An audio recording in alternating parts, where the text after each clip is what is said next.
Hello, and welcome, peaceful listeners, to a journey through the sands of time. Tonight, we embark on an epic voyage to the cradle of civilization itself, ancient Mesopotamia. I invite you to settle in, find your most comfortable spot, and let the gentle rhythm of this story carry you away. Before we begin, please take a moment to subscribe to the channel if you haven't already, and do let me know in the comments where in the world you're listening from. Your presence here means the world to us. Our story begins not with bustling cities or mighty empires, but with the quiet whisper of two rivers, the Tigris and the Euphrates. Imagine, if you will, a vast, flat plain stretching out beneath a sky of endless blue, occasionally punctuated by the fierce heat of the sun or the sudden downpour of life-giving rain. This was the setting for a revolution, a quiet, profound shift in human history that would forever alter the course of our collective journey. For thousands of years, humanity had lived as nomadic hunter-gatherers, following the seasons and the migrations of animals, never truly settling, never building anything permanent. Their lives were a constant negotiation with the wild, a precarious existence dependent on the immediate bounty of nature. But here, in this fertile crescent, a different possibility began to emerge. The two great rivers, flowing down from the mountains, carried rich silt, depositing it annually onto the plains. This created incredibly fertile soil, a promise of abundance unlike any known before. Yet, this promise came with its own challenges. The rivers, while generous, were unpredictable. Their floods could be devastating, wiping away nascent settlements and crops. The land, though fertile, was often dry and arid between the flood seasons, requiring ingenuity to sustain life. It was in response to these challenges that the earliest communities began to form. Small groups of people, drawn by the promise of the fertile land, started to experiment with something truly groundbreaking: agriculture. They learned to cultivate wild grains, to domesticate animals, and most importantly, to manage the precious water. This was not a sudden revelation, but a gradual process, spanning centuries.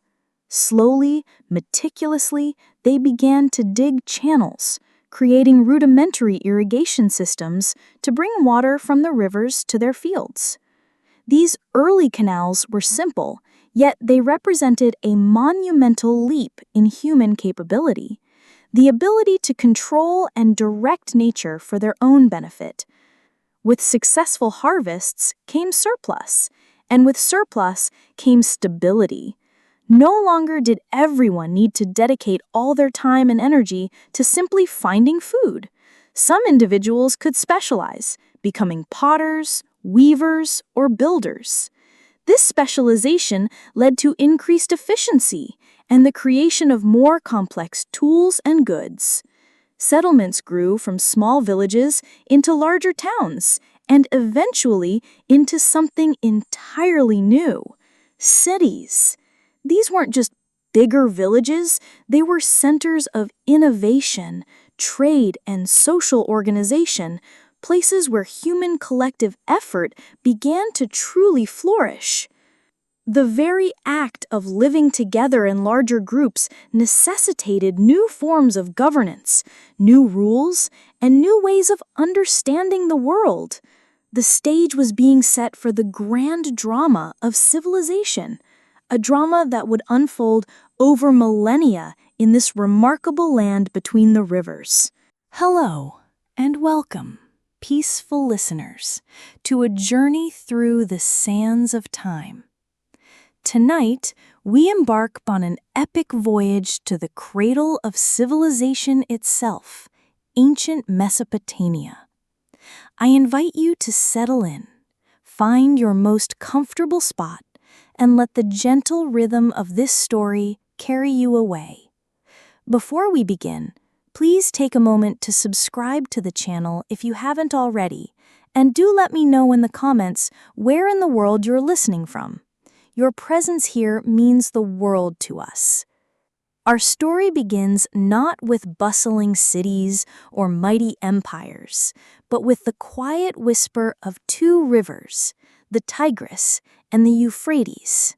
Imagine, if you will, a vast, flat plain stretching out beneath a sky of endless blue, occasionally punctuated by the fierce heat of the sun or the sudden downpour of life-giving rain.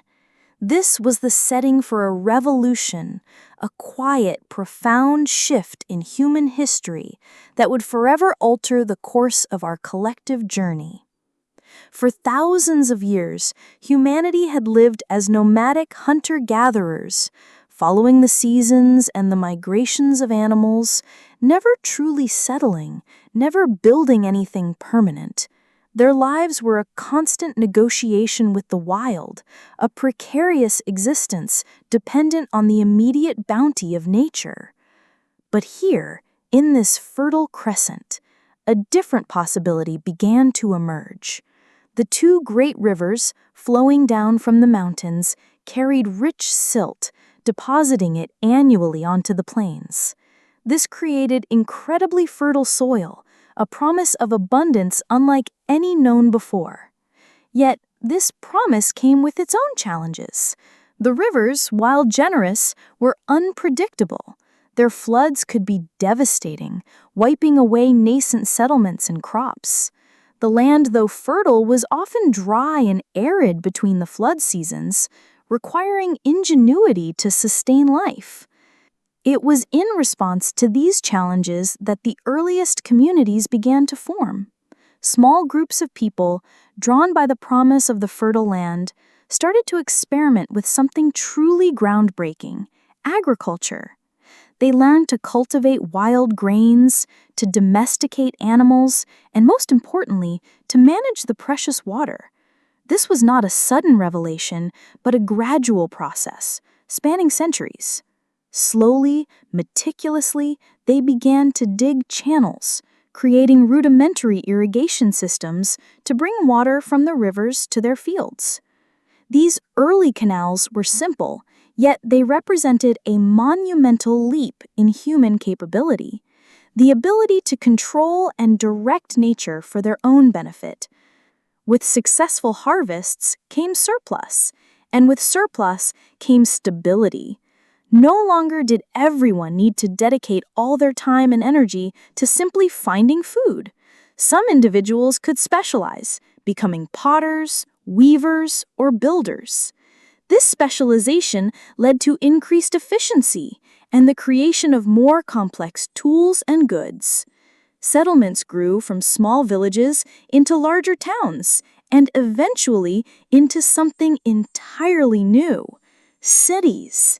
These weren't just bigger villages, they were centers of innovation, trade, and social organization, places where human collective effort began to truly flourish.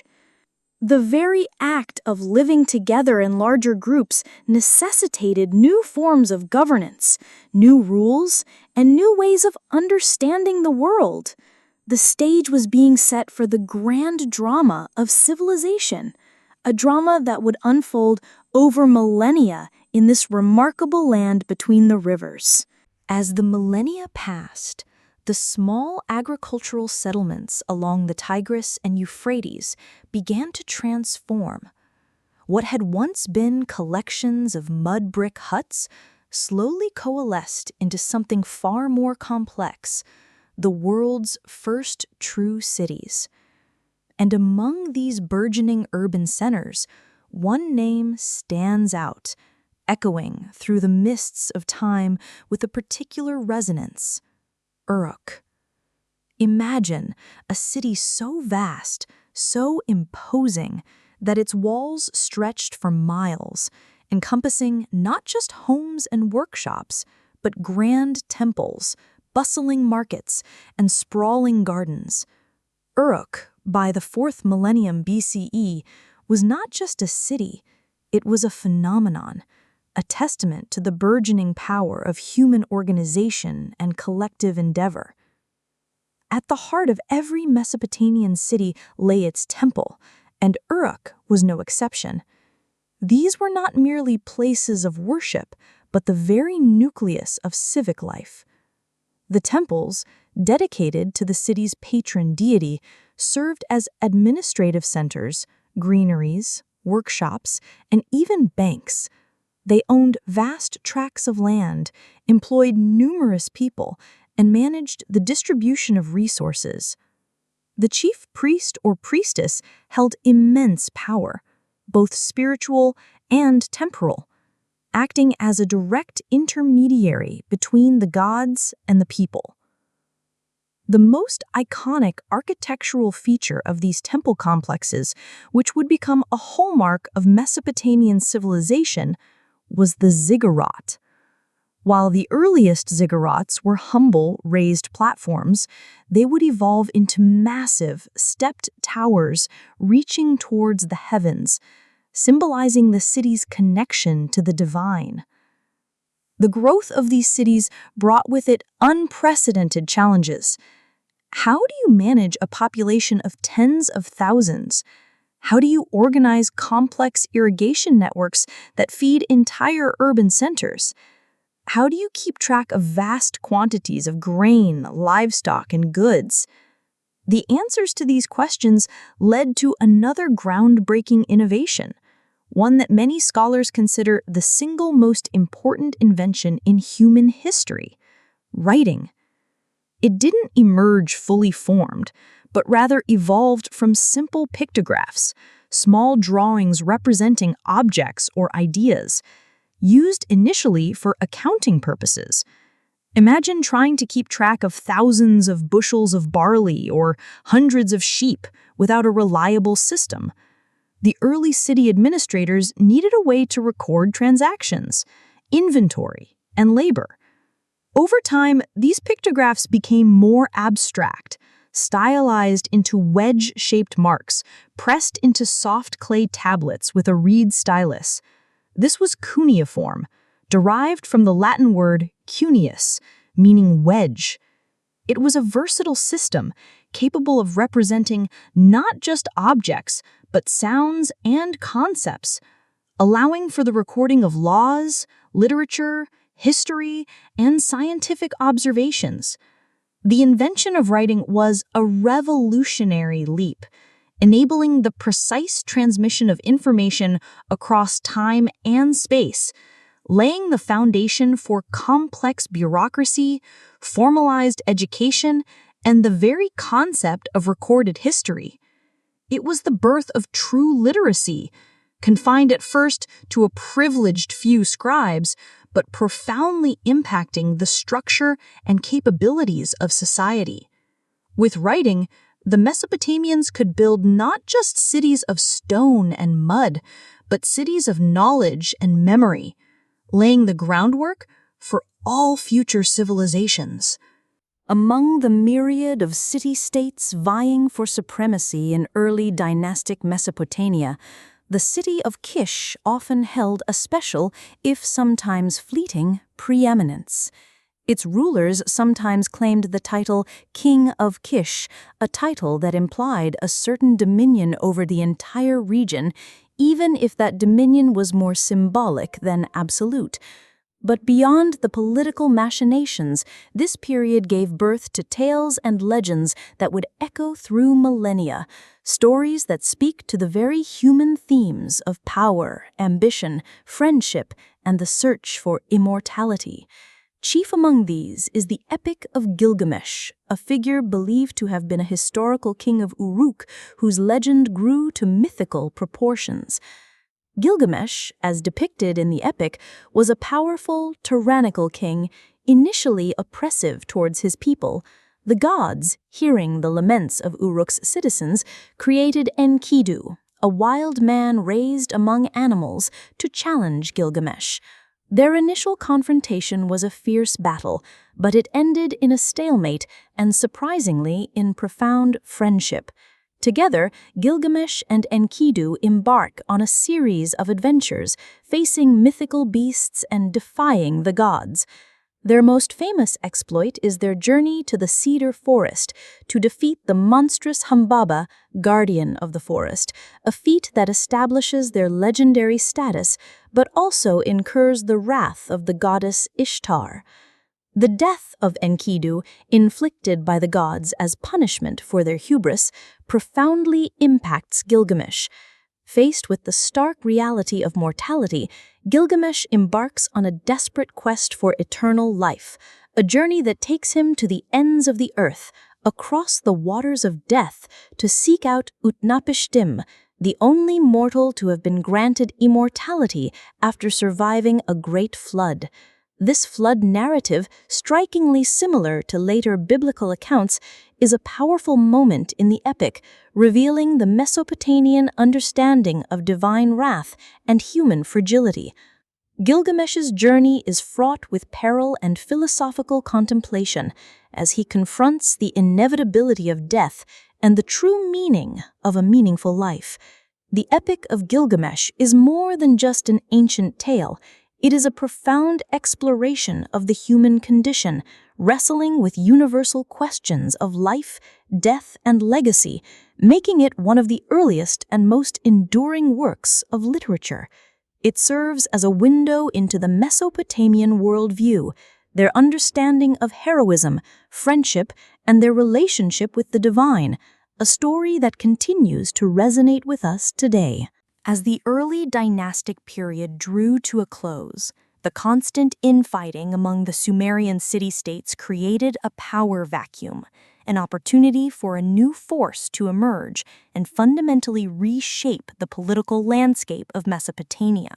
From the north, a new language and a new people began to assert their dominance, the Akkadians. Unlike the Sumerians, whose language was isolated and distinct, the Akkadians spoke a Semitic language, related to later Aramaic and Hebrew. Their rise marked a significant cultural and linguistic shift in the region, bringing an end to the purely Sumerian dominance that had characterized the preceding millennia.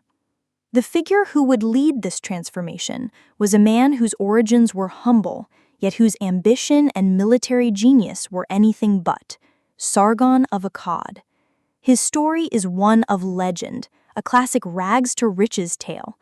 According to later traditions, Sargon was abandoned as an infant in a basket on the Euphrates River, discovered and raised by a gardener.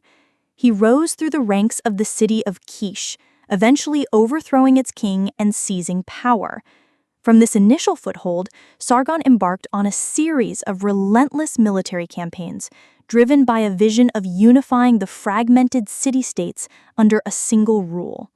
Sargon's military innovations were key to his success. He established the first standing army known in history, a professional force loyal only to him rather than to individual city-states or tribal affiliations. This army was well-trained and disciplined, and Sargon himself was a brilliant strategist. He conquered not only the Sumerian city-states to the south, but also expanded his dominion north and west, creating an empire that stretched from the Persian Gulf to the Mediterranean Sea. This was the Akkadian Empire, the first true empire in recorded history, a vast territorial state encompassing diverse peoples and cultures under a centralized administration. To manage this unprecedented empire, Sargon implemented new administrative structures.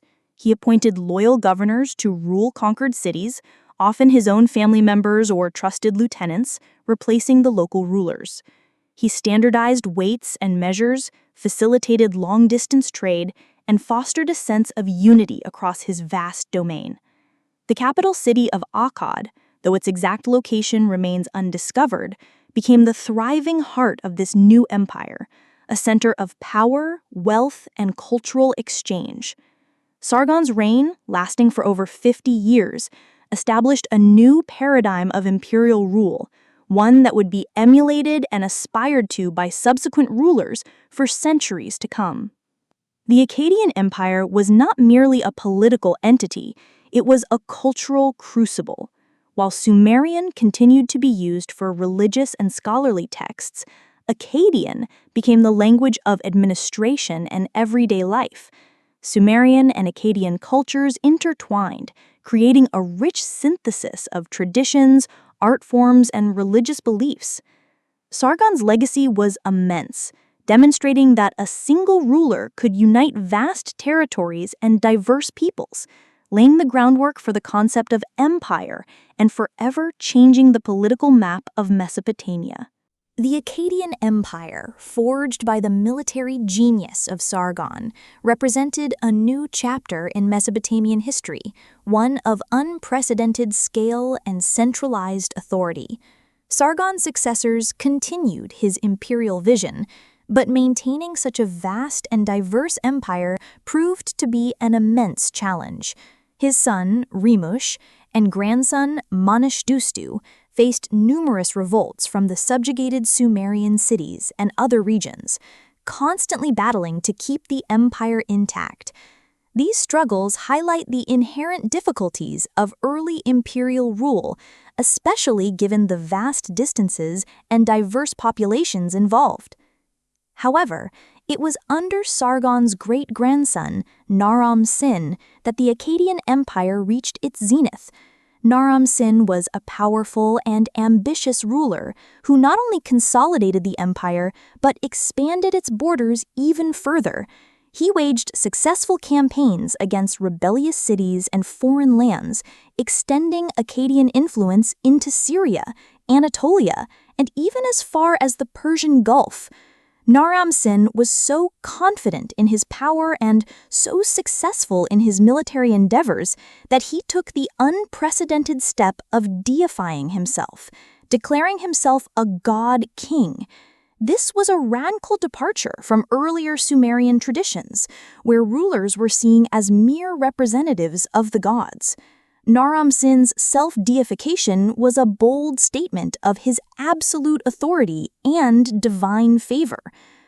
The famous victory stele of Naram-Sin stands as a powerful testament to his reign and his imperial ideology.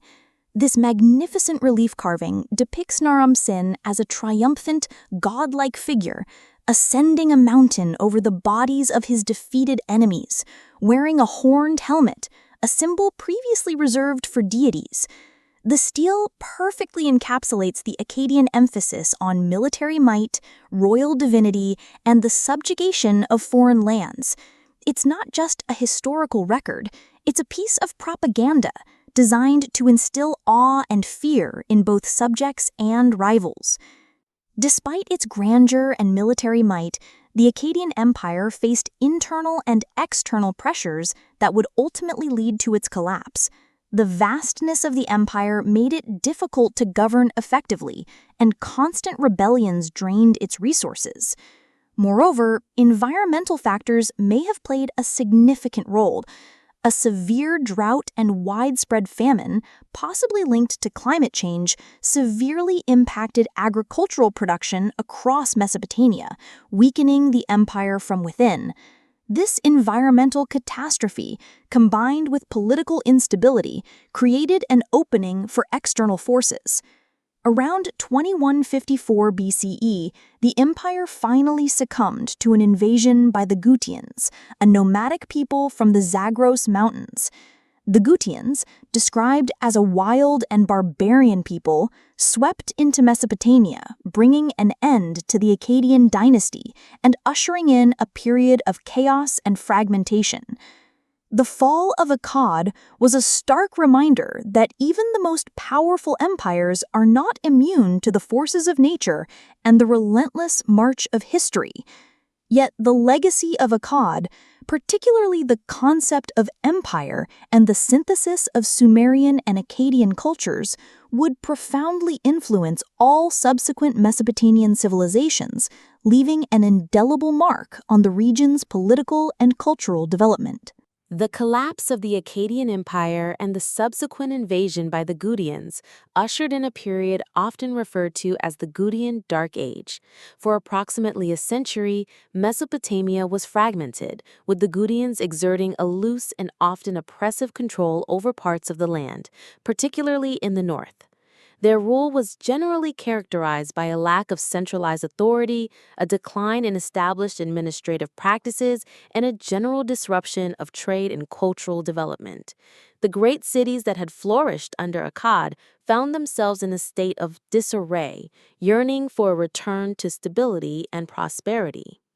However, even during this period of foreign dominance, the flame of Sumerian culture never truly extinguished.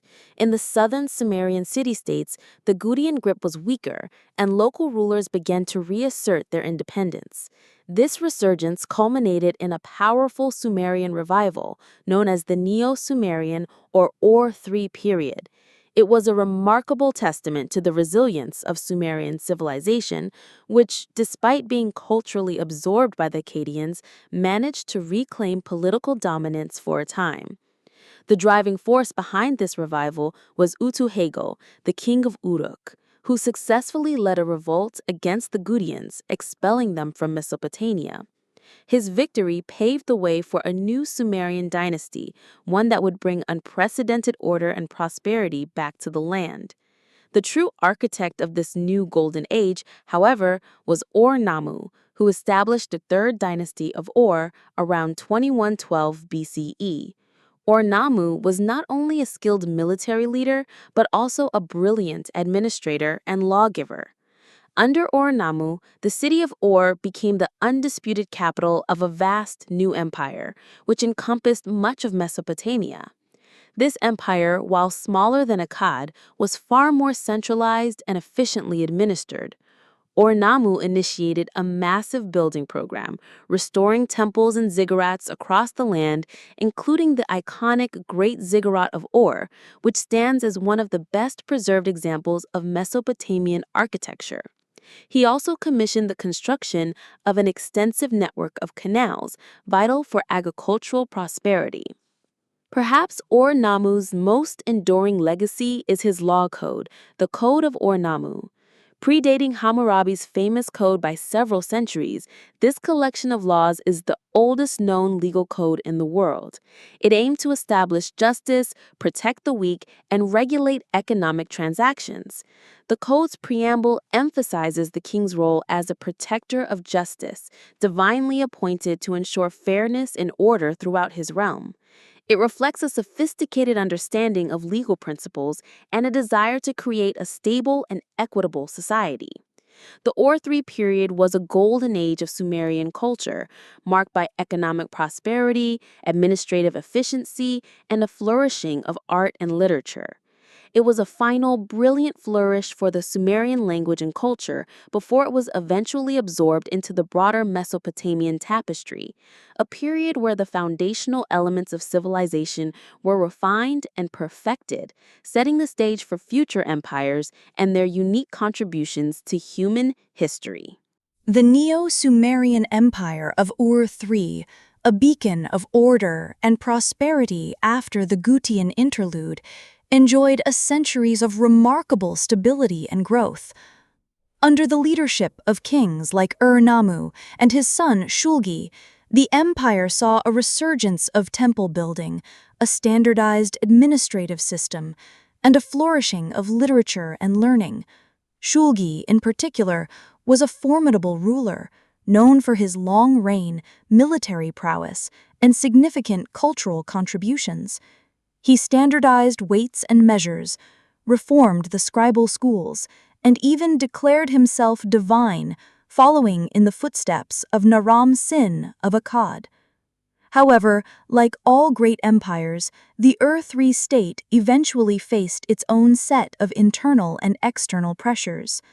The highly centralized nature of the empire, while efficient, also made it vulnerable. The kings maintained a vast bureaucracy, with scribes meticulously recording every aspect of economic life, from grain production to livestock inventories. This centralized control, while ensuring stability, also created a heavy administrative burden and potential points of failure. The empire's borders were constantly threatened by nomadic peoples, particularly the Amorites from the west and the Elamites from the east, who launched incessant raids. The decline of Ur-3 was a gradual process, marked by increasing instability. The Amorites, a Semitic-speaking people, began to infiltrate Mesopotamia in larger numbers, initially as migrants seeking pasture for their flocks, but eventually establishing their own independent city-states. The kings of Ur built a massive wall, known as the Wall of Martin, stretching for hundreds of miles, in a desperate attempt to keep the Amorites out, but it proved ineffective against their relentless incursions. Simultaneously, the powerful Elamites, from what is now southwestern Iran, renewed their attacks from the east, posing a significant military threat. The final blow came around 2004 BCE, when a combined force of Elamites and Amorites launched a decisive assault on the empire. The city of Ur itself, the glittering capital of the Sumerian revival, was sacked and devastated. The Lamentation of Ur, a poignant literary work from the period, vividly describes the destruction and suffering endured by the city and its people. The fall of Ur-3 marked the definitive end of Sumerian political dominance in Mesopotamia. While the Sumerian language would continue to be used for religious and scholarly purposes for centuries, it gradually ceased to be a spoken language, replaced by the Akkadian of the Amorites and other Semitic peoples. This period of transition, following the collapse of Ur-3, is often referred to as the Isen-Larsa period, named after two prominent Amorite city-states that rose to power in the aftermath.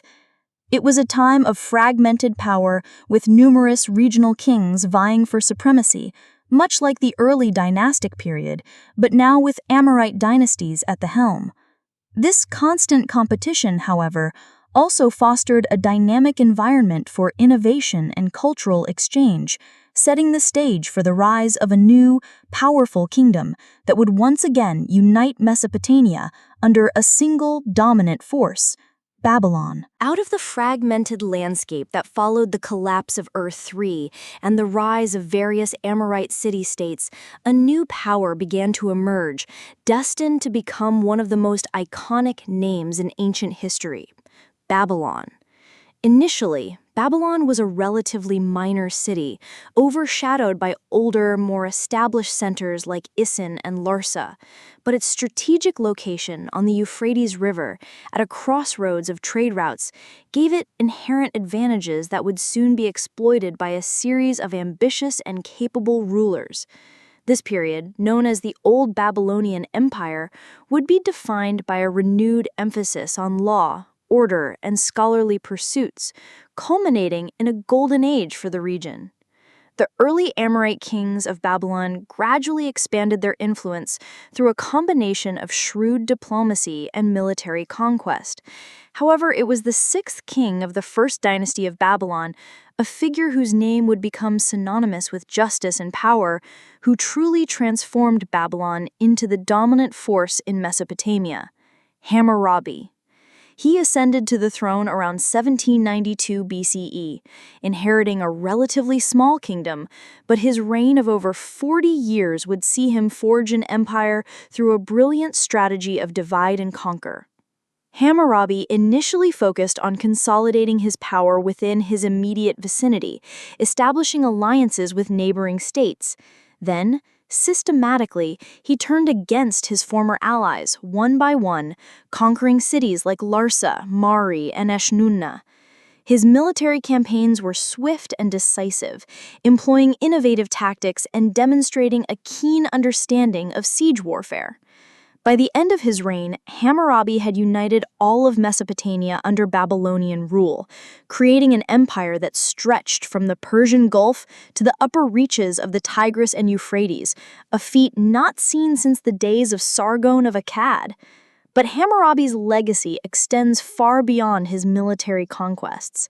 He was a meticulous administrator, deeply concerned with the welfare of his subjects and the stability of his realm. He oversaw extensive irrigation projects, revitalized trade, and reformed the tax system. However, his most famous and enduring contribution is undoubtedly his law code, the Code of Hammurabi. Carved on a towering basalt stele now housed in the Louvre Museum, this code consists of nearly 300 laws covering a vast array of legal matters, from property rights and family law to trade and criminal justice.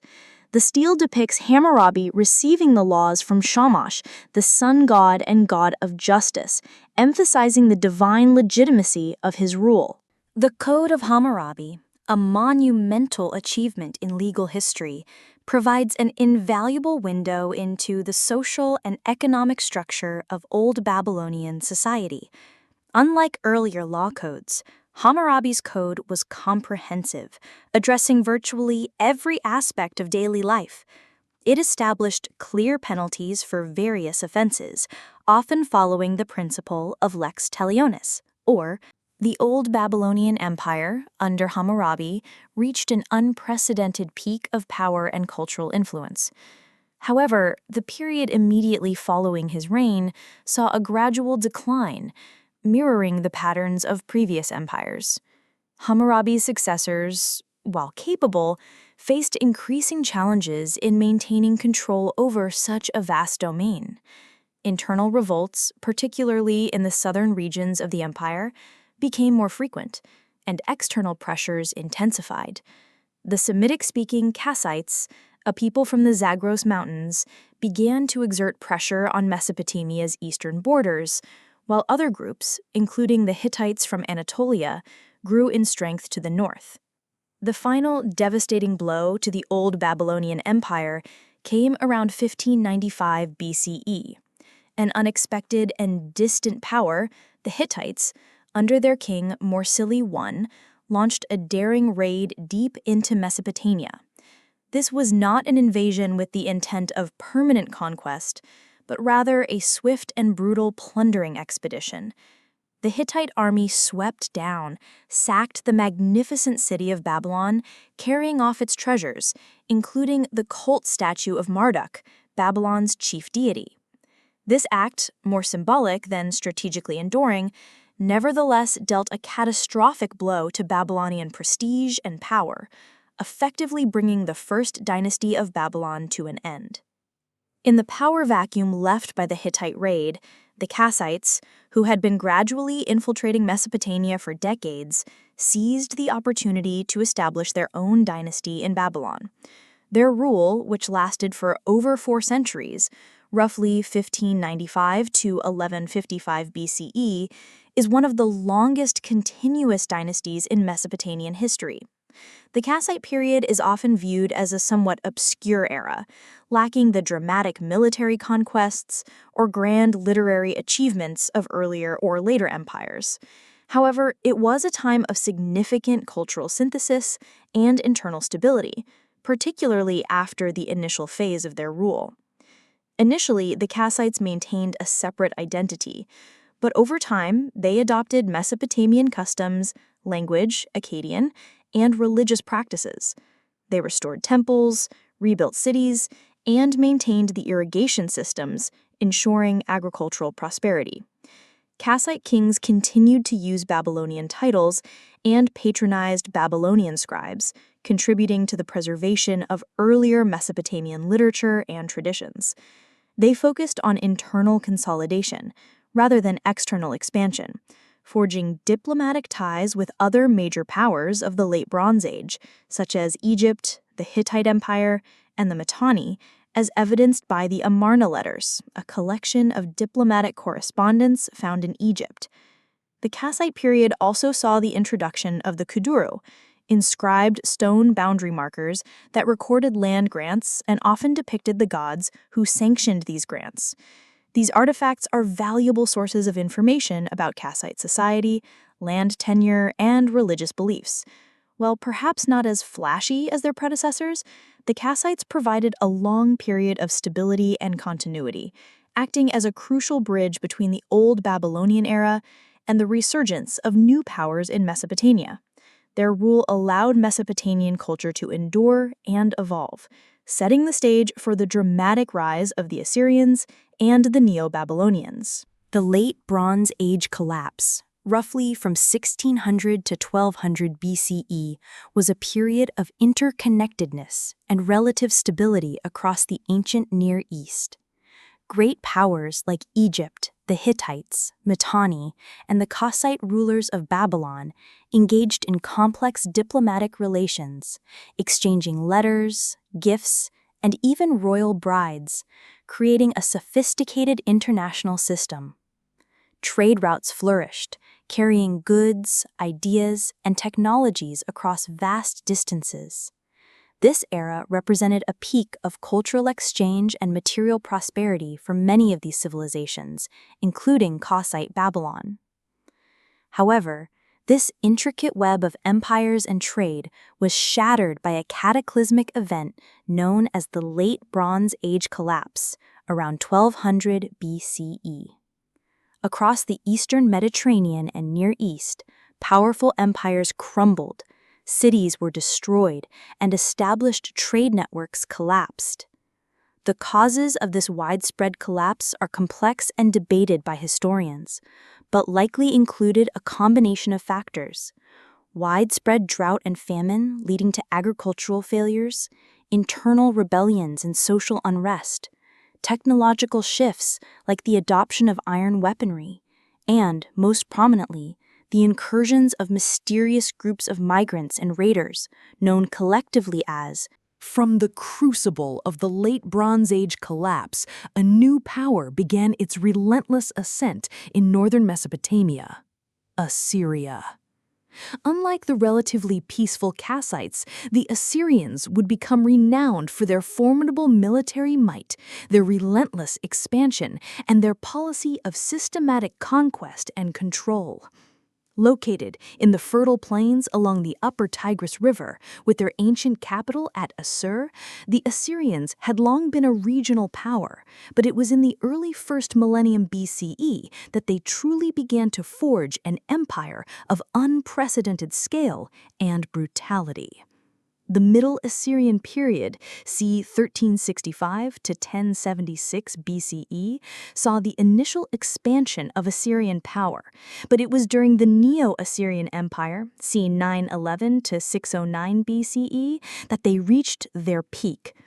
Assyrian kings, driven by a deep religious belief that their god Assur commanded them to expand their dominion, embarked on a series of annual military campaigns that terrorized the entire Near East. Their army was a highly organized professional fighting force, equipped with advanced weaponry and employing innovative siege warfare techniques. They were masters of engineering, building siege engines, ramps, and even tunnels to breach enemy city walls. Their cavalry and chariotry were legendary, striking fear into the hearts of their adversaries. The Assyrian policy towards conquered peoples was notoriously harsh. They demanded tribute, deported entire populations from their homelands to prevent rebellion, and used public displays of cruelty to deter resistance. Relief sculptures adorning their palaces graphically depicted scenes of torture, impalement, and mass executions, serving as chilling warnings to any who dared defy their authority. While brutal, this policy was effective in maintaining control over a vast and diverse empire that stretched from Egypt to the Persian Gulf. At the heart of this vast empire lay magnificent capital cities: Assur, Nimrud, Khorsabad, and ultimately Nineveh.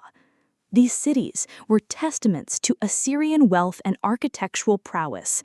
Their royal palaces were colossal structures, adorned with thousands of square feet of alabaster reliefs depicting the king's military victories, hunting exploits, and religious rituals. Colossal winged human-headed bulls and lions, known as lamassu, guarded the palace entrances, symbolizing the king's protective power and divine authority. These sculptures were not merely decorative.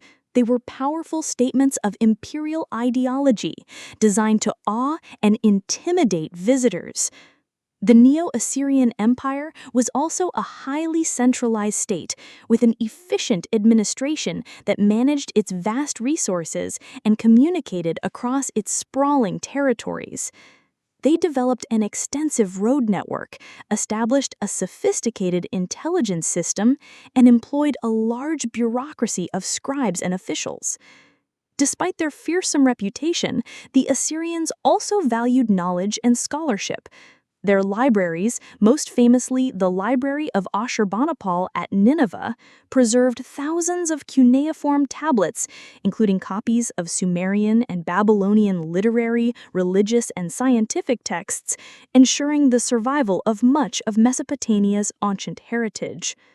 This combination of ruthless military efficiency and a surprising commitment to preserving intellectual traditions makes the Assyrians a fascinating, if terrifying, civilization.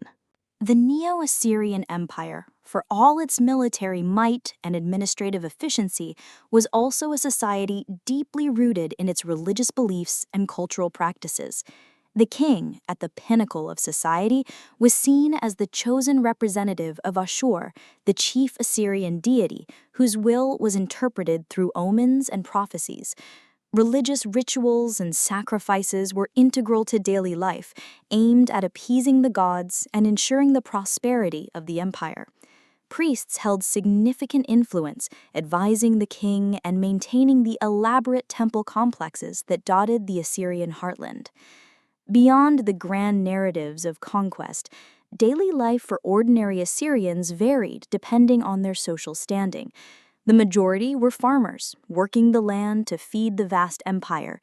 Artisans and craftsmen produced an array of goods, from pottery and textiles to elaborate metalwork and weaponry. Merchants facilitated trade across vast distances, bringing exotic goods and wealth into the Assyrian heartland. Society was hierarchical, with the royal family and nobility at the top, followed by priests, scribes, and military officers, and then the common people, including farmers, laborers, and slaves. Assyrian art, particularly the monumental palace reliefs, provides an unparalleled visual record of their society. These carvings and reliefs depict not only military campaigns, but also royal lion hunts, religious ceremonies, and scenes of daily life. The detail in these carvings is astonishing, offering insights into their attire, weaponry, tools, and even their facial expressions. The lamassu, the colossal, human-headed winged bulls and lions, were not just decorative elements. They were powerful symbols of protection and the king's divine authority, serving as guardians of the palace and the empire itself. Perhaps one of the most remarkable aspects of Assyrian civilization, often overshadowed by their military reputation, was their commitment to scholarship and the preservation of knowledge. King Ashurbanipal, one of the last great Assyrian kings, was not only a formidable warrior, but also a passionate patron of learning. He assembled the famous library of Ashurbanipal at Nineveh, a vast collection of over 30,000 cuneiform tablets. This library contained copies of virtually every known Mesopotamian text, including epic poems like Gilgamesh, historical annals, religious rituals, astronomical observations, medical texts, and dictionaries. It was an unparalleled repository of ancient knowledge, and its discovery in the 19th century revolutionized our understanding of Mesopotamian civilization. Ashurbanipal himself boasted of being able to read and write cuneiform, a rare skill for a king. His dedication to collecting and preserving texts ensured that much of the Sumerian and Old Babylonian literary heritage survived, preventing it from being lost to time. This intellectual legacy stands in stark contrast to the Assyrians' brutal military methods, revealing a complex civilization that valued both raw power and profound wisdom. The Library of Ashurbanipal remains one of humanity's greatest treasures, a testament to the enduring power of written knowledge and the Assyrian role in its preservation. Despite its immense power and sophisticated administration, the Neo-Assyrian Empire, like its predecessors, contained the seeds of its own destruction. Its very success, built on relentless conquest and brutal suppression, generated widespread resentment among its subject peoples. The constant military campaigns, while bringing in vast tribute, also drained the empire's resources and manpower. The vastness of the empire made it increasingly difficult to control, with rebellions constantly flaring up in distant provinces. This internal strain, combined with the rise of new, powerful adversaries, set the stage for Assyria's dramatic downfall. The most significant threats emerged from two directions. The Medes, a powerful Indo-European people from the Iranian plateau to the east, and the Babylonians, who had long chafed under Assyrian rule. The city of Babylon, though periodically crushed by Assyrian armies, never truly lost its identity or its desire for independence. Under a brilliant and ambitious leader named Nabopolassar, Babylon finally found its moment to reclaim its ancient glory. Nabopolassar, a Chaldean chieftain, effectively rebelled against Assyrian rule and, after a decade of struggle, established the Neo-Babylonian Empire around 626 BCE. He then formed a crucial alliance with Cyaxares, the king of the Medes, a formidable military power in their own right. Together, these two forces launched a coordinated assault on the heart of the Assyrian Empire. The Assyrians, weakened by internal strife and stretched thin by constant warfare, found themselves facing an unprecedented two-front war against determined and powerful enemies. In 614 BCE, the Medes sacked Assur, the ancient religious capital of Assyria, a deeply symbolic blow. The final, decisive blow came in 612 BCE, when the combined forces of the Babylonians and the Medes laid siege to Nineveh, the magnificent Assyrian capital. The siege was long and brutal, but Nineveh, for all its formidable defenses, eventually fell. The city was utterly destroyed, its grand palaces and libraries put to the torch. The devastation was so complete that Nineveh essentially vanished from the map for centuries, becoming little more than a legendary ruin. This cataclysmic event marked the definitive end of the Neo-Assyrian Empire, bringing an end to nearly 3 centuries of Assyrian dominance. While remnants of the Assyrian army and royal family struggled on for a few more years, retreating westward, their cause was ultimately hopeless. The fall of Nineveh sent shockwaves across the ancient world, proving that even the most fearsome empire could be brought to its knees. The stage was now set for a new power to rise from the ashes of Assyrian rule, to inherit the mantle of Mesopotamian dominance and lead the region into a new, albeit brief, golden age, the Neo-Babylonian Empire. With the destruction of the Assyrian Empire, a new era dawned in Mesopotamia, one marked by the resurgence of Babylon. The Neo-Babylonian Empire, founded by Nabopolassar, reached its zenith under his son Nebuchadnezzar II, who ruled from 605 to 562 BCE. Nebuchadnezzar was a monumental figure, a brilliant military strategist, and an unparalleled builder. His reign is synonymous with the Golden Age of Babylon, a period of immense wealth, cultural flourishing, and architectural grandeur that would etch the city's name into the annals of history and legend. Nebuchadnezzar inherited a vast empire, primarily from the remnants of the Assyrian territories, stretching from the Persian Gulf to the borders of Egypt. He spent much of his early reign consolidating this power and engaging in military campaigns to secure his borders and quell any lingering resistance. His most famous military exploits include his campaigns against the Kingdom of Judah, culminating in the destruction of Jerusalem and the Babylonian captivity of the Jews, events vividly recorded in biblical texts. These conquests cemented Babylon's position as the dominant power in the Near East. But it was Nebuchadnezzar's passion for building that truly transformed Babylon into one of the most magnificent cities of the ancient world. He embarked on an ambitious program of construction, turning the city into a sprawling metropolis of unparalleled splendor. The city was protected by massive double walls, so broad that chariots could reportedly race atop them. The Euphrates River flowed through the heart of the city, crossed by a grand bridge and lined with impressive embankments. The most iconic structures of Nebuchadnezzar's Babylon include the majestic Ishtar Gate.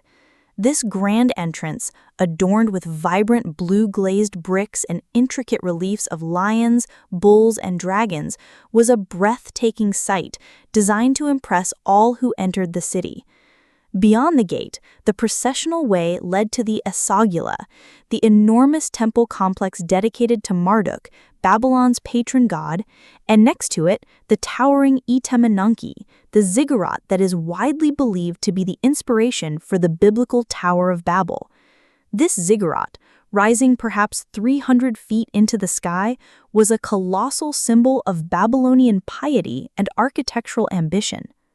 And then there are the legendary Hanging Gardens of Babylon. While their existence is still debated by archaeologists, ancient Greek writers describe them as a marvel of engineering and beauty, a terraced paradise of lush greenery and exotic plants built for Nebuchadnezzar's Median wife who missed the mountainous landscapes of her homeland. Whether a reality or a product of myth, the very legend of the Hanging Gardens speaks to the extraordinary wealth, ambition, and horticultural skill attributed to Nebuchadnezzar's Babylon. His reign truly was a period of unrivaled glory for the ancient city, a final, brilliant flourish for Mesopotamian independence before its eventual absorption into an even greater empire. The Neo-Babylonian Empire, under Nebuchadnezzar II, truly was a beacon of cultural and intellectual achievement. Beyond its impressive architecture, Babylon continued to be a center of learning, particularly in astronomy and mathematics.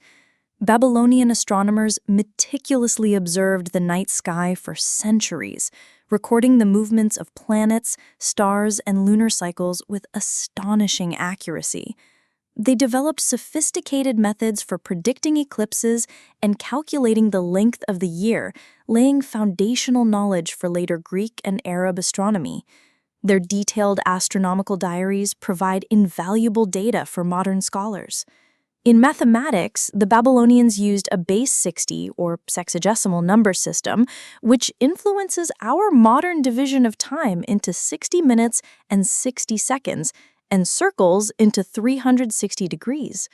They developed advanced concepts, including quadratic equations, reciprocal pairs, and even approximations of the square root of 2, demonstrating a level of mathematical sophistication far beyond what was previously imagined for the ancient world. Their practical application of mathematics was evident in their elaborate irrigation systems, architectural designs, and complex accounting practices. However, the golden age of Babylon was destined to be fleeting. After the death of Nebuchadnezzar II, the empire entered a period of instability, marked by a succession of weak and short-lived rulers. The last king of Babylon was Nabonidus, who ascended to the throne in 556 BCE. Nabonidus was an unconventional ruler, more interested in religious scholarship and archaeology than in the day-to-day administration of his empire. He famously neglected the cult of Marduk, the patron god of Babylon, in favor of the moon god Sin, alienating the powerful Marduk priesthood and much of the Babylonian populace. He also spent extended periods away from the capital, residing in the Arabian desert, leaving his son Belshazzar to rule in his stead. This internal discontent and lack of strong leadership left the empire vulnerable to a rising new power to the east, the Achaemenid Persian Empire, led by its brilliant and charismatic founder, Cyrus the Great. Cyrus had already conquered the powerful Median Empire and expanded his dominion across a vast territory, stretching from modern-day Turkey to Afghanistan. His reputation for benevolent rule and respect for local customs often preceded his armies, making him a more appealing alternative to the disillusioned subjects of Babylon. In 539 BCE, Cyrus's armies marched on Babylon. The city's formidable walls, built by Nebuchadnezzar, were thought to be impregnable. However, according to ancient accounts, Cyrus's engineers diverted the Euphrates River, allowing his troops to march along the riverbed directly into the undefended city gates. Another account suggests that the city simply opened its gates to Cyrus, welcoming him as a liberator. Regardless of the exact method, Babylon fell without a major battle. Nabonidus was captured, and Cyrus entered the city peacefully, proclaiming himself king of Babylon.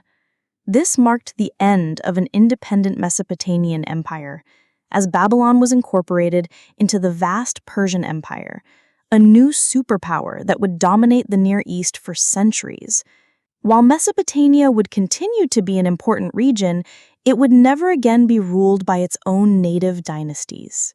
As Mesopotamia transitioned from independent empires to being a satrapy of the vast Persian Empire, the daily lives of its people, while no longer under native rule, largely continued with the rhythms established over millennia.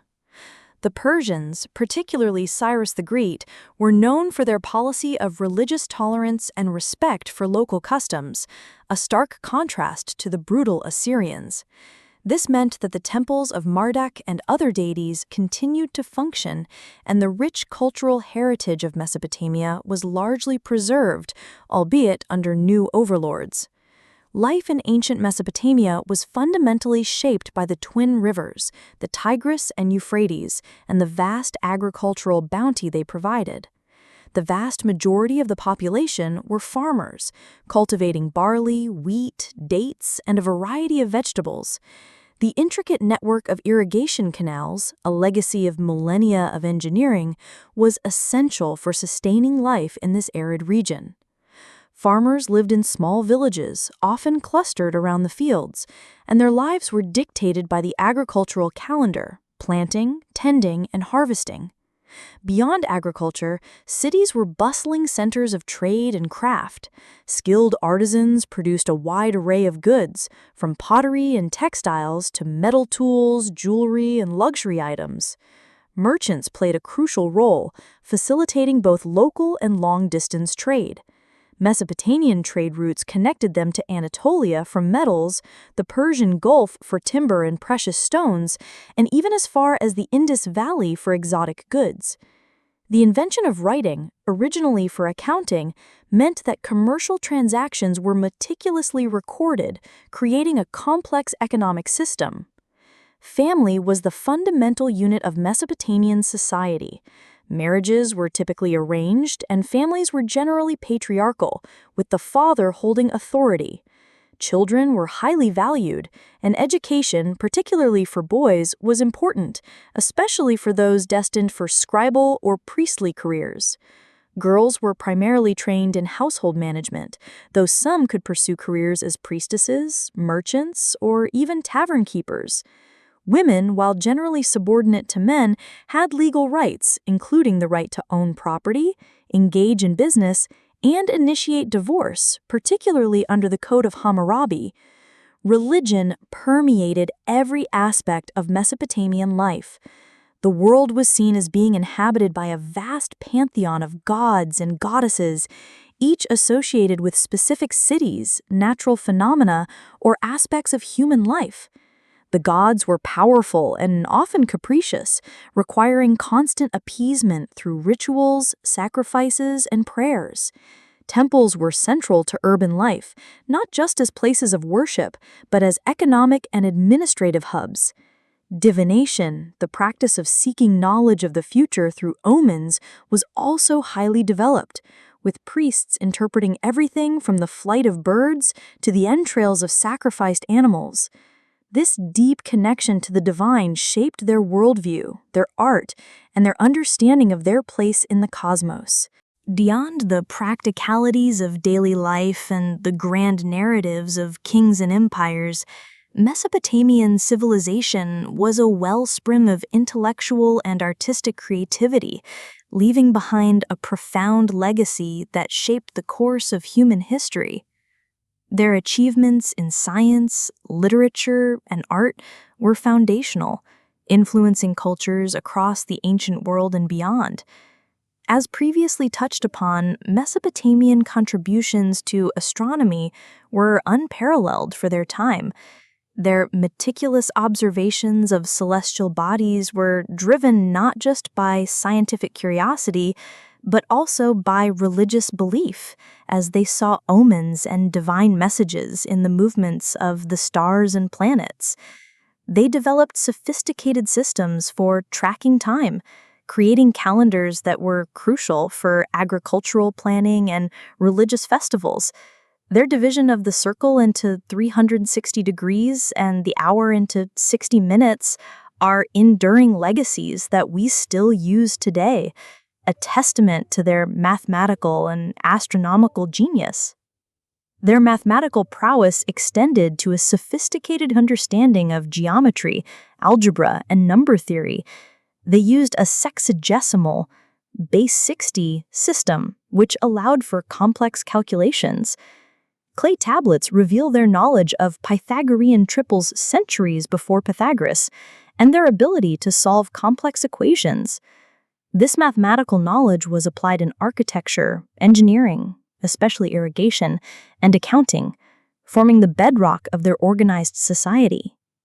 In medicine, Mesopotamian texts reveal a combination of empirical observation and magical belief. Physicians observed symptoms, diagnosed illnesses, and prescribed treatments, often using herbal remedies. However, they also believed that illness could be caused by demons or divine wrath, requiring exorcism or ritual purification. Surgical procedures were also known, though likely limited to external ailments. The literature of Mesopotamia is rich and diverse, encompassing epic poems, myths, hymns, lamentations, wisdom literature, and historical annals. The Epic of Gilgamesh, a profound exploration of mortality and human endeavor, stands as a masterpiece of world literature. Other myths like the Enuma Elish, the Babylonian creation epic, and the Adapa myth provide insights into their cosmology and understanding of the human condition. These stories, carved into clay tablets, were not just entertainment. They conveyed moral lessons, explained the origins of the world, and connected people to their gods and their past. The innovations born in Mesopotamia, writing, the wheel, irrigation, urbanism, law codes, advanced mathematics, and astronomy were not isolated achievements. They spread across the ancient world through trade, conquest, and cultural exchange, laying the groundwork for subsequent civilizations in Egypt, Greece, Rome, and beyond. Mesopotamia truly was the fertile ground from which much of human progress first sprouted, a testament to the ingenuity and resilience of the people who lived between the rivers. The story of ancient Mesopotamia, a narrative spanning thousands of years, is one of constant innovation, grand empires rising and falling, and a profound human struggle to understand and master the world. From the first tentative steps of agriculture to the monumental ziggurats and sophisticated law codes, the people of the land between the rivers laid the very foundations of what we call civilization. Their legacy is not confined to dusty museum exhibits or academic texts. It is woven into the fabric of our modern lives, often in ways we don't even realize. The invention of writing, born from the need for simple accounting, evolved into cuneiform, a system capable of recording complex thoughts, laws, and epic poems. This single innovation transformed human communication, enabling the accumulation and transmission of knowledge across generations, giving birth to history itself. Without Mesopotamian scribes meticulously pressing their reeds into clay, much of our understanding of the ancient world, including their own remarkable story, would be lost to the mists of time. It allowed for complex administration, for the codification of laws, and for the creation of literature that still speaks to the human condition millennia later. The concept of the city, with its intricate social structures, specialized labor, and centralized governance, was perfected in Mesopotamia. Uruk, Ur, Babylon, Nineveh, these were not just urban centers, they were crucibles of human ingenuity, places where diverse individuals came together to create something far greater than themselves.